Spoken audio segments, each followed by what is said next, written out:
Assalamualaikum sahabat Zurama channel calon penghuni surga.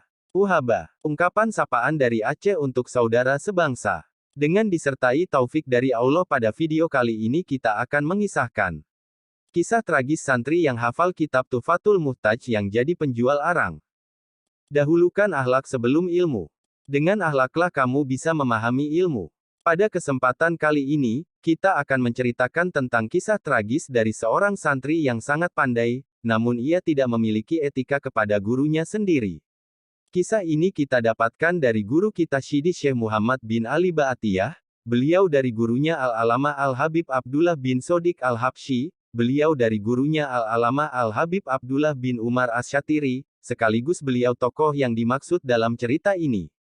Dikisahkan, di Tarim Yaman terdapat suatu pesantren yang bernama Rubat Tarim. Pesantren ini telah melahirkan puluhan ribu ulama, yang tersebar di seluruh dunia. Di sana para santri diajarkan berbagai macam ilmu, khususnya spesifikasi ilmu fiqh sebagai keunggulannya. Di pesantren itu pula ada seorang santri, anggap saja namanya Fulan. Si Fulan ini merupakan seorang santri yang menetap 13 tahun bersama Habib Abdullah bin Umar Asy-Syatiri dan sangat cerdas, kuat hafalannya, tangkas dan rajin hingga dikatakan bahwa ia menjadi santri yang sudah mencapai derajat mufti saking pintarnya. Ia juga hafal semua masalah fikih yang terdapat dalam kitab Tuhfatul Muhtaj, sebuah kitab yang tebalnya 10 jilid, cetakan Darud Diyak, atau 4 jilid cetakan Darul Kutub Ilmiah.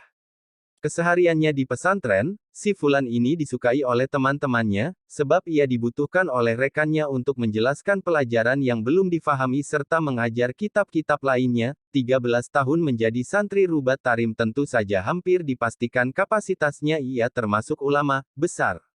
Namanya pun tersohor hingga keluar pesantren bahwa ia termasuk calon ulama besar yang akan muncul berikutnya. Hingga akhirnya, setan mengelabui si Fulan, ia pun merasa orang yang paling alim, bahkan ia merasa kualitas dirinya sejajar dengan kealiman guru besarnya. Tidak cukup sampai di situ, kesombongan itu berlanjut hingga ia berani memanggil gurunya dengan namanya saja, ya Abdullah atau duhai Abdullah.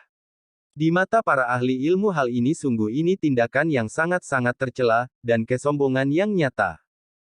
Berkata Syekh Muhammad bin Ali, barang siapa yang memanggil gurunya dengan sebutan namanya langsung atau tidak mengagungkannya ketika memanggil, maka dia tak akan meninggal, kecuali sudah merasakan hidup yang fakir baik dalam ilmu maupun material.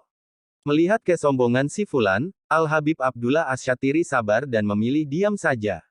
Syidi Syekh Muhammad bin Ali Ba'atiyah mengatakan, diamnya seorang guru saat muridnya tidak sopan pada gurunya tetap akan mendapatkan azab dari Allah.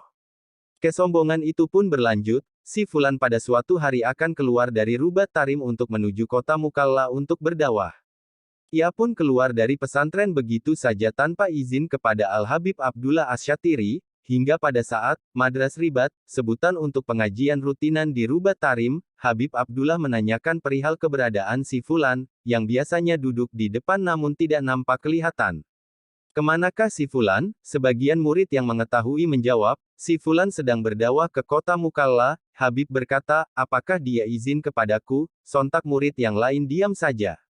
Dan Habib Abdullah kemudian berkata, baiklah, kalau begitu biarkan si Fulan pergi akan tetapi ilmunya tetap di sini. Di sisi lain di kota Mukalla Yaman, para ahli ilmu dan tholib ilmi dan para pecinta Habib Abdullah Asy-Syatiri, yang mendengar bahwa si Fulan santri senior Rubat Tarim akan mengisi ceramah di Masjid Baumar Mukalla Kodim, mereka pun berbondong-bondong